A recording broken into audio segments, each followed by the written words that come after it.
feel like we are very aware now, awareness is growing, which is great, that we want to move away from a processed food diet towards a whole food diet. And so this is great. That information is out there, but we also know this is like easier said than done, right? There's so many components to food, beyond the physical health aspect, just the emotional, social, all the aspects of food. So this can be really hard. And I also like to kind of break it down really simply.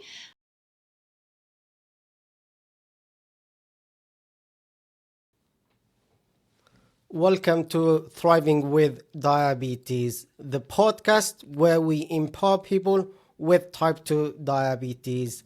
I believe that with the correct knowledge, mindset, and support, you can manage your condition more effectively and lead a fulfilling life. In this episode of Thriving with Diabetes, we are talking about nutrition, and we have a special guest joining us today. She is a former chemist and teacher who transitioned into nutrition coaching, helping people transform their lives through realistic and sustainable dietary changes. Alayna is a nutrition coach, and she is a passionate for helping moms develop realistic eating routines that improve gut health, balance hormones, and replace stress and anxiety with confidence and ease. We'll be looking into the impact of nutrition on managing type 2 diabetes, exploring nutrient-dense whole foods. It is always inspiring to learn about our guests' perspectives and experiences. Before we dive into our discussion, I would love for Alayna to introduce herself and share some background about her and what she does. So without further ado, I will hand it over to Alayna to introduce herself. Alayna, welcome to Thriving with Diabetes podcast. Hi, yes, thanks so much for having me. It's a pleasure and honor to be here talking about this topic. I love talking about food, nutrition. I'm a little bit of a health nerd that way, and hopefully, we can just share some helpful things. My story, my background is really inspired just from my own personal health journey. Like you said, my background is chemistry. I was a teacher for a little bit. I worked in the industry, but really just dove into nutrition and health and wellness for my own personal reasons.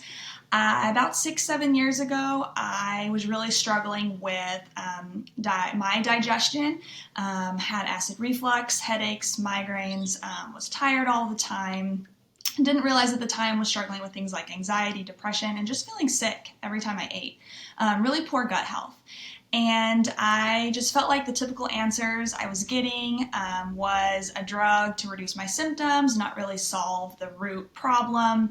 I felt like I wasn't getting a lot of help just getting to the root of my problems. And I wanted something better. So I just started looking for answers for myself. I found some really powerful tools, completely changed the way that I ate, kind of fell in love with food again and saw the power that it has to completely transform, my life, and not just my physical health, but my mental health, my experience of daily life, my relationships, just my overall happiness and contentment.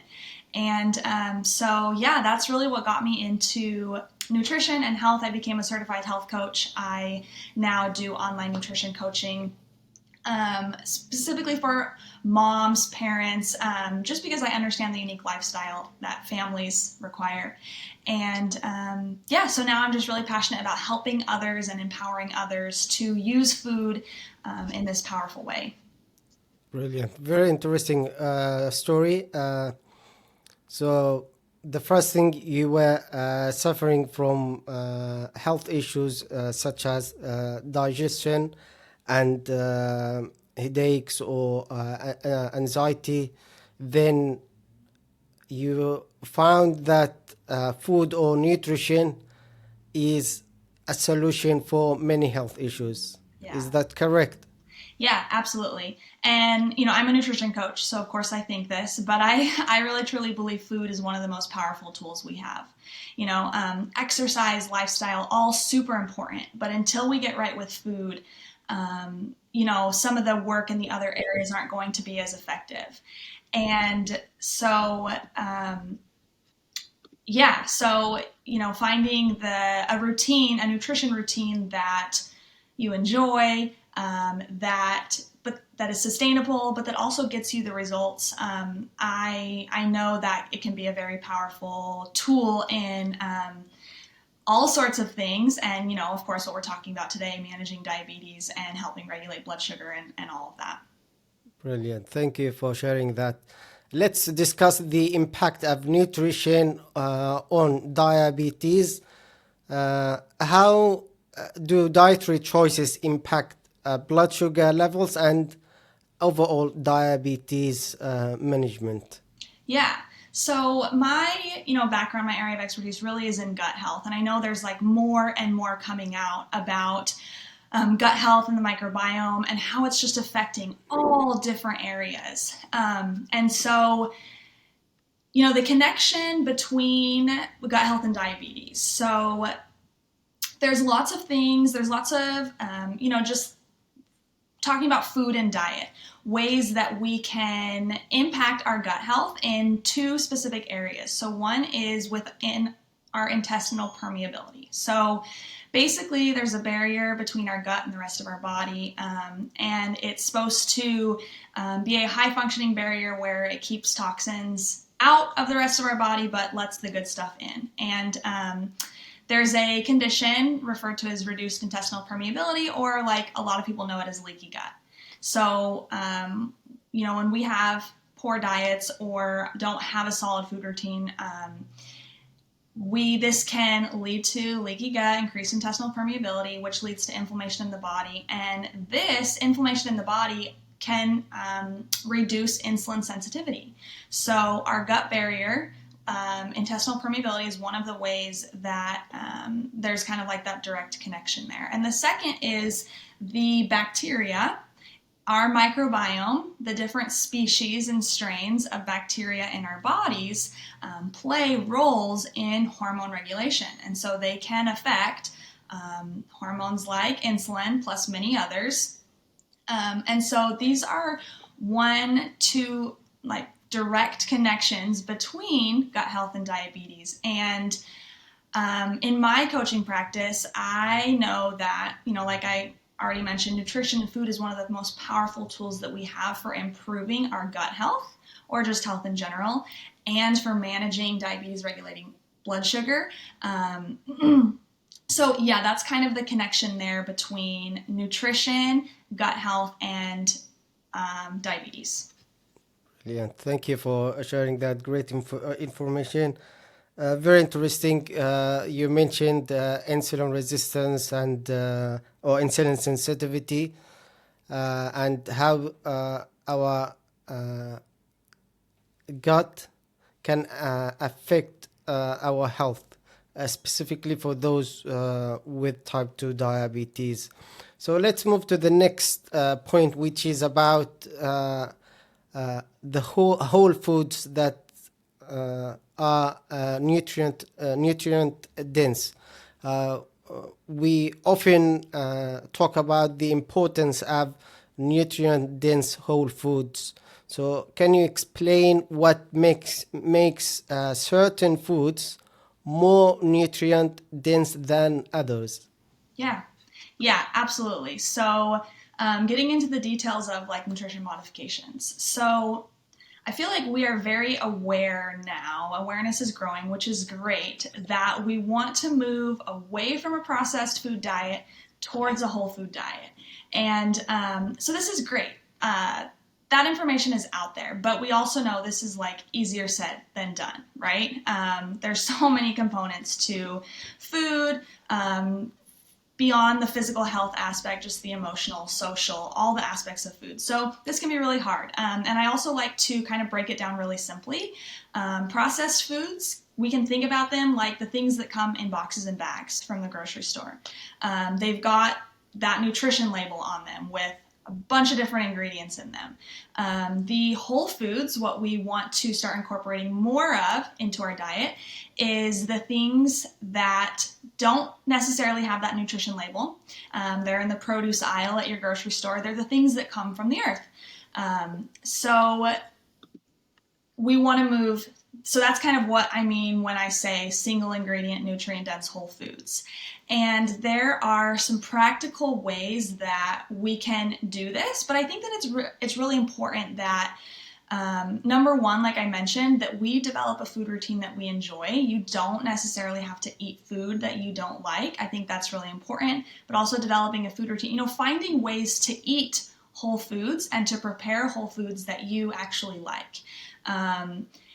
So that's, like the overarching thing. And then we can kind of get into the nuances of this. Because one thing that I like to say is that not all whole foods are created equal.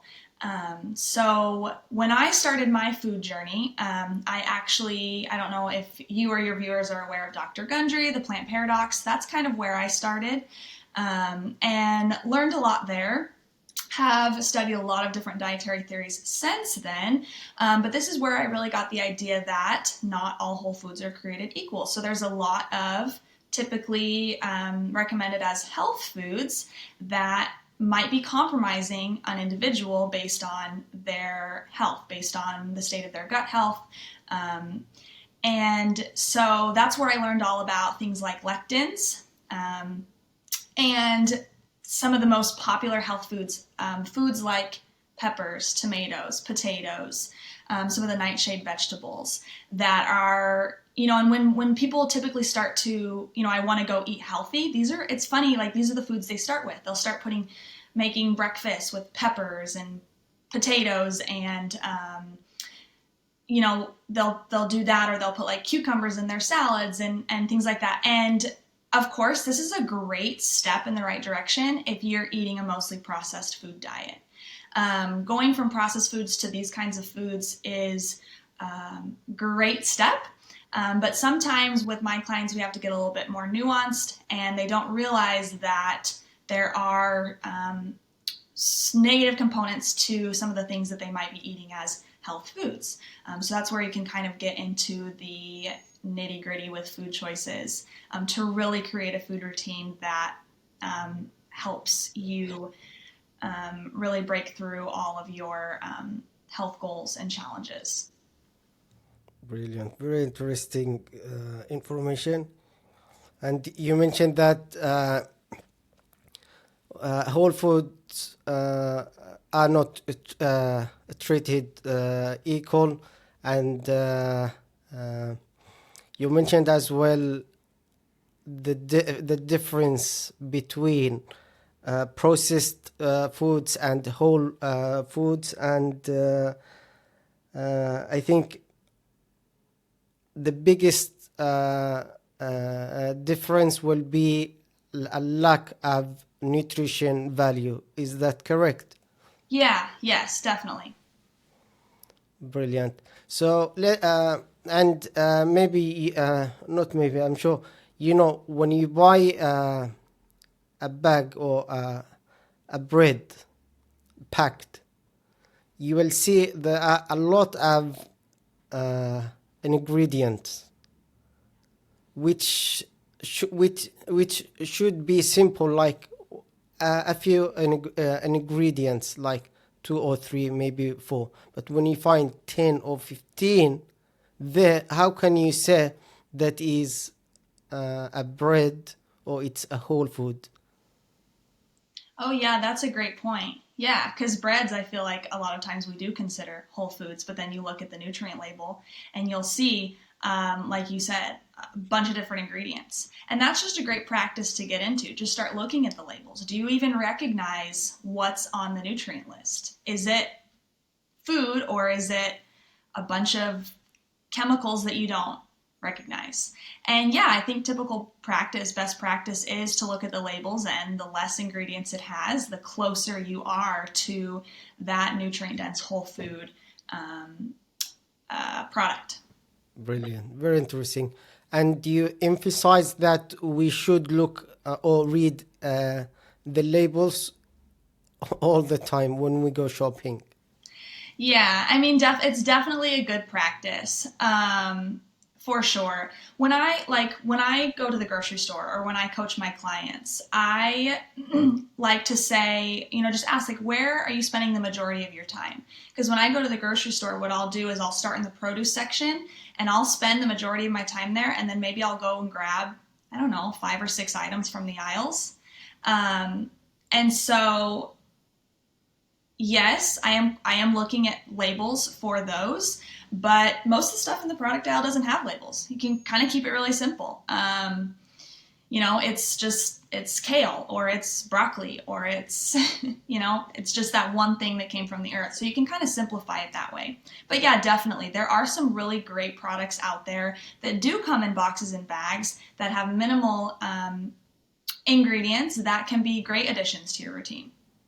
Brilliant, very interesting. Thank you for sharing that information. Now we know the difference between processed food or traditional diet and whole foods. Let's talk about transition to whole food, which is going to be a challenge for many people. What practical tips do you have for people, specifically those with diabetes, looking to make this shift in their diet? Shall we go like 100% switch, or we do it gradually, or another or better way to do it? Yeah, that's a great question. And you're absolutely right. This is so challenging. It's a huge lifestyle shift. It really is. And yeah, do we do it 100% overnight, or like just small little changes? So I am a little bit, I had really high expectations. Like, I didn't realize I changed everything overnight. In one weekend, I went and I completely revamped my pantry and my kitchen and completely ate differently. And I don't recommend doing it that way. And with my clients, I normally coach them to do it a little bit better. I kind of learned from my own mistakes. But I think it really depends on your personality too. There are some people who are like, nope, I have to stop this completely and kind of move to this system now. So, it kind of depends on the person. But with my clients, I typically do just, one little step of improvement at a time. And I find that is the most effective for long-term change. And so it's not such a stressful process, because I know, especially if you're dealing with diabetes, the last thing that you want to do is add stress and complete overhauls and changes. So yeah, I do recommend, just a little bit at a time. And yeah, there are some really simple practices that you can start to implement that's going to make this change feel a little bit easier for yourself. And we can kind of talk about those. Brilliant. So your recommendation is not to switch fully to whole food or whole foods, and you mentioned that when you transition to whole food, you did it within like a week or 2 weeks. Yeah. And doing like a full transition can be or won't be sustainable for many people. Yeah, exactly. Sustainability is a huge, important part. And yes, yeah, that's correct. Brilliant. Thank you for sharing that. Let's look into the balance of macronutrients for blood sugar control. The question is, how does achieving the right balance contribute to effective blood sugar control, specifically in people with type 2 diabetes? But before that, what macronutrients are? Yeah, great. What are macronutrients? It's basically, you can break it down into four categories. You've got your carbs, your carbohydrates, you've got your fats, and you have your proteins. And then there's like the fourth category for things like alcohol. And so, yeah, basically that's what macros are. They're fats, carbs, proteins. Brilliant. And if you can just talk about the importance of having a balance for blood sugar control. Yeah, so there's a lot of research and information coming out in this specifically for diabetes, and I know that there's a lot of people who have really success with um, minimizing their carb intake and increasing their fat intake. There's so much we could talk about here. I feel like fats have been demonized they're like, like there's some funny misconceptions around this. Like people don't want to eat fats because they associate that with being overweight. And carbs are also demonized. Like every macro's kind of had its day in the sun. But every single one is really important. And, carbs are really important. They fuel our brain. They are required to function. Standard American diet is really high in carbs. And so you can definitely eat too much. But you're right. It is a balance. And I know a lot of people will implement something like keto and have a lot of success with that. There's some controversy there as well, and I think that you have to figure out there's the bioindividuality component of food, right? And so you've got to figure out what the balance is for you. But yes, focusing on increasing your dietary fats and being more mindful of the amount of carbohydrates that you're intaking is a really great strategy. But doing it in a way that's sustainable, that it makes it a lifestyle. With my clients, I really don't do a lot of, we don't count calories. I haven't done that with a client yet. And I don't do a lot of like tracking macros. It can be a really powerful, helpful tool. I like to focus on eating clean, and yes, that has its place. To count that, sometimes that's really helpful for people if they've got specific goals. Probably really helpful for people with diabetes and they're trying to manage that. But I think that if you focus, I like to focus more on the single ingredient whole foods. How do we get more of that into your diet on a daily basis? What are the food groups that are really important to include? How do we get more vegetables in your diet? That's normally something that people really, need help with. Get more vegetables and rely less on processed foods. But yeah, definitely finding that balance is really important. Brilliant. Thank you for sharing your insight about having a balance when we talk about nutrition. And it's very important that you mentioned that sometimes counting calories is not effective, but in some cases maybe a person need to do that. And your intake in terms of carbohydrates is to reduce it, not to count calories. Brilliant. Thank you for sharing that. You have mentioned earlier about gut health and overall health. I know it's a very interesting topic itself, but we need to talk about it a little bit more. So the question is, how do dietary choices impact gut health, and how does a healthy gut impact our or other aspects of our health? When we talk about gut health, the first thing maybe we can come to our mind is fiber. Yeah, that's fiber super important. So One of the most important things that we can do with nutrition for gut health, it might be surprising because that is where people's mind typically goes. I need to take a prebiotic or a probiotic supplement. I need to increase fiber, and all of that is really important. But then we kind of sometimes run into this thing where people are like, I increased fiber and it actually made my problems worse. And so type of fiber is really important. But I like to make it a little bit simpler because one of the most important things that we can do for gut health with our diet is eat a diet that's wide in variety. So sometimes we get stuck in this typical routine of just eating the same thing every day. And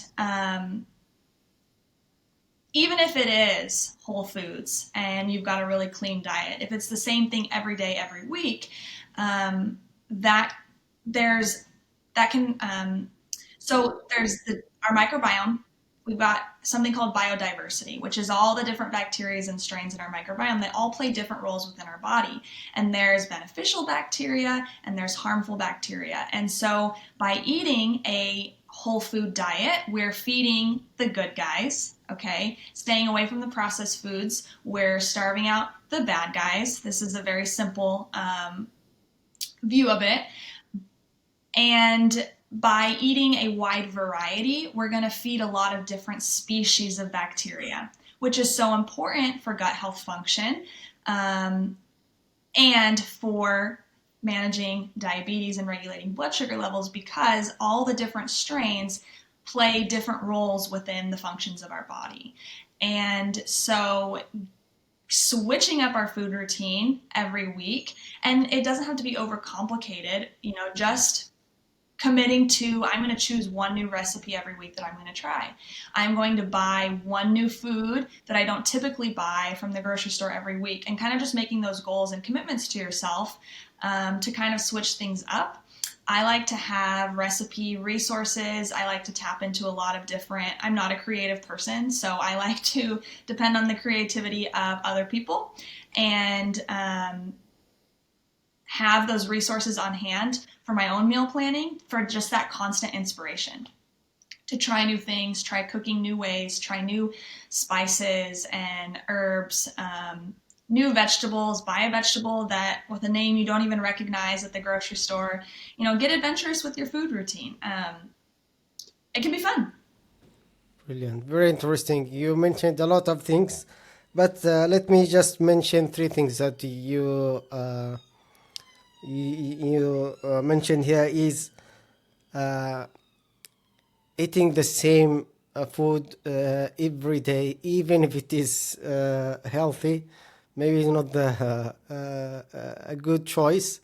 And the second thing is to avoid processed foods, as it feed the bad bacteria or the harmful bacteria. And the third one, you mentioned cooking method, or how cooking can help as well with gut health. Very interesting information. What I need to talk about now, or ask you about, is mindset shift, which is a crucial when it comes to dietary success. People might complain about health issues and they know what they have to do, but they don't take actions, which becomes very frustrating for them to when you talk about nutrition. So the question is, what mindset shifts do you find most effective for people striving to make lasting changes in their eating habits? Yeah, great question. This is a really important question because mindset, like you said, affects so much. And personally, the mindset that I found held me back and I still am constantly reminding myself and battling a little bit, And one thing that I help with my clients a lot is the all or nothing mindset. This idea that we have to be 100% perfect to see progress. And so with myself, I'm constantly reminding myself as well as my clients to prioritize progress over perfection. We're never going to be perfect. We are humans. We are not robots. And a lot of times with my clients, like even if we're looking at a food log, I'll tell them things like, I don't care that you had a cookie after dinner last night. What I care about is your food routine as a whole. I want to know, what are your breakfast choices? How are you starting your day? What's your routine when you wake up in the morning that you're doing every single day? Do you go 3 days without eating something green? Do you go multiple days without eating a vegetable? Those kinds of things. And I think when we look at our food routine as a whole, instead of like feeling bad about any single one decision, that perspective shift is really powerful. And there's a rule, we call it the 80-20 rule, that I use with all of my clients. And I think that it's really helpful to just help with the mindset. So I'll say to make your goal to eat single ingredient, nutrient dense whole foods 80% of the time. And then the other 20%, don't worry about it. This is where you can be flexible because life happens. This allows you to not beat yourself up over food choices. You can enjoy your favorites from time to time. And there's exceptions to this, of course, like if you're dealing with autoimmune, or if you've, you really got to get consistent and committed because you are trying to come back from, or just help manage diabetes, all of that. There can be exceptions to this, but I think this 80-20 mindset is really helpful in just helping people not feel so bad about any single choice, and gives them a goal to shoot for. And the application of this can be however you want it to be. Maybe it's like we talked about, 80% of your time is going to be spent in the produce aisle of the grocery store. 80% of your meal, what's on your plate, is going to be those whole foods. 5 out of your 7 dinners are going to be home cooked and with ingredients that you know are clean and fueling your body. So there's lots of ways to apply it, but I find that that's one of the most helpful tools in helping clients with their mindset. Very interesting information. You started talking about your concept of 80-20 rule, which is part of which use it as a tool for sustainable habits. And you mentioned very interesting insights, all or nothing, progress over perfection. And you mentioned that we need to look at the overall or the whole food routine. This is very important. And when we eat something is not healthy, we shouldn't regret that. We just let it go and try to improve it, or just ignore it and move on. Then you started talking about the concept of 80-20 rule for sustainable habits. Can you talk a little bit more about that? About the 80-20 rule? Yeah. So I think that it's really helpful for me and my clients because, number one, it gives us a goal to shoot for. It helps remind us that we don't have to be perfect, but that allows for that flexibility to know, like, okay, I don't have to have every single meal of every day planned out and like strictly proportioned, or things like that, because I think that that's not sustainable.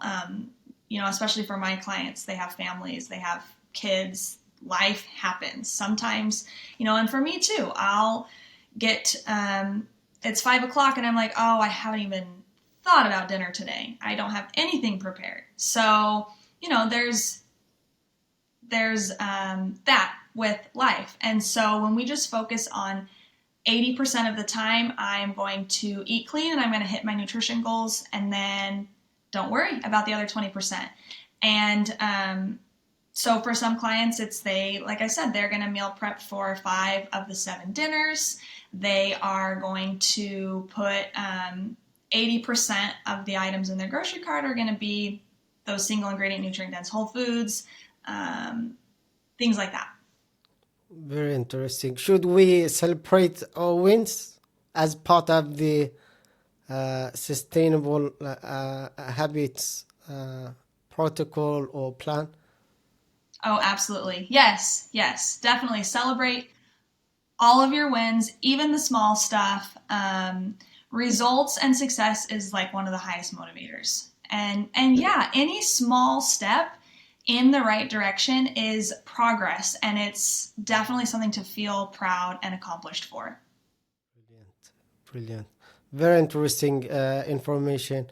I know you have given us a lot of information and tips, but we still need some more. Many people find it challenges or challenging to plan meals, specifically those with busy lives. So, what tips do you have for effective weekly meal planning? Yeah. Yeah, this is a great question, and one of the first things that I'll work on with the client, and I love talking about meal planning because it's so important. Because a lot of times people will have nutrition goals, but they don't plan. They don't schedule a time on their calendar to sit down and be like, okay, this is my plan for the week. So that's my number one tip for meal planning, and it's different than meal prepping. Meal planning is where you are looking up recipes and writing your grocery list. And with this, I typically tell people you don't have to plan every meal of every day. When I do this, I usually find that I'm over planning and I have like way more food at the end of the week than I needed. So just pick a couple breakfast options for the week, pick a couple lunch options for the week, and then my sweet spot is like 4 to 5 dinners. And then I've got, I'm always cooking in bulk, so I'll have meals in the freezer for when I need to pull something out really quickly. Or, sometimes my family will go out to eat and or we'll order in. So that's kind of the sweet spot for me. But when it comes to meal planning, my best recommendation is to schedule it on your calendar. Wherever you do your calendar, whether you're a pen and paper kind of person, whether it's in your phone, block out, and you really don't need more than 15 minutes. 10 to 15 minutes when you're going to be doing your meal planning, whether it's Saturday morning or whatever the time is for you, but actually decide the time that you're going to do it. And then do it. Don't put it off. Commit to that. And it'll make your food choices for the rest of the week so much easier because you picked ahead of time what you're going to be having for dinner. It kind of cuts down on that decision fatigue of having to decide what's for dinner every night. Brilliant. Very interesting information. And you mentioned that the first thing is we need to plan a meal as the first thing we need to do. So we need to have a shopping list, cook for a few days, and we need to not just think about what we're going to eat or what we are planning to do, is we need to write it down. Brilliant. Thank you for sharing that. It's very interesting. This episode will have a lot of strategies and tips to implement. I have got another question before we finish this episode. What inspiring message or advice would you like to leave with our viewers and listeners, specifically those struggling with type 2 diabetes? Yeah. The overall message to take away is food is powerful. And that could be good news, bad news, depending on how you look at it. It's the greatest tool that you have to manage and make improvements and changes for yourself. And hopefully it's empowering that you have access to such a powerful tool. And I think just my overall inspiring message, just for anyone that I talk to about this, is that you do have the power to change things for yourself, that you are not hopeless or helpless in your situation. And that doesn't mean that it's going to be easy. It can be very hard, but it's possible. It's possible for you. And I just hope that I leave anyone with, breathing life and hope back into your journey. Very interesting, inspiring message. You have the power to change, and it is possible. Thank you for sharing this great message. How can people find you if they want to get in touch with you or learn more about you and what you do? Maybe if you have got something you want to share, like a guide or PDF, you can mention that as well. Yeah, great. And yeah, thanks again for having me. So I would love to connect with anyone on socials. I'm on Facebook and Instagram. On Facebook, it's my name, Alayna Franci, Alayna, Franci, Franci. And then on Instagram, it's alayna.f.coach. I have links to my resources there. So, and one of the resources that I think your viewers will be most interested in is my free gut health guide. So it's a step-by-step guide that highlights what are the most important things to focus on when it comes to improving gut health realistically, so that you can start to feel better, so that you can start to achieve effortless weight loss, can help regulate your blood sugar, diabetes, everything that we talked about today.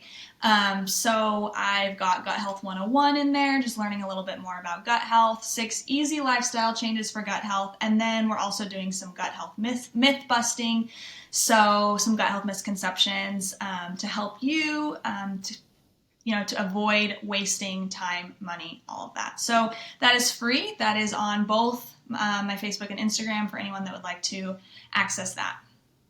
Brilliant. Thank you for sharing your contact information and helpful resources. Is there anything else you want to say before we wrap up this episode? No, that's it. Thanks for having me. It's been great talking with you. Thank you. First and foremost, I would like to express my sincere gratitude for our amazing guest, Alayna, for generously sharing her expertise, insights, and time with us. I want also to thank every one of you, our dedicated viewers and listeners, for being a part of this episode. If you are seeking additional guidance and support, I encourage you to book a call with me at wellnessimpact.org. If you found today's episode insightful and valuable, I invite you to join our community of people committed to thriving with diabetes. To stay up to date for upcoming episodes, empowering discussions, and practical tips, make sure to subscribe to our YouTube channel. For those who prefer other platforms such as Spotify, you can follow the Thriving with Diabetes podcast. Once again, thank you, Alayna, for being our guest today. Thank you, everyone, for joining us on this impactful journey. Until next time, take care of your health and keep thriving.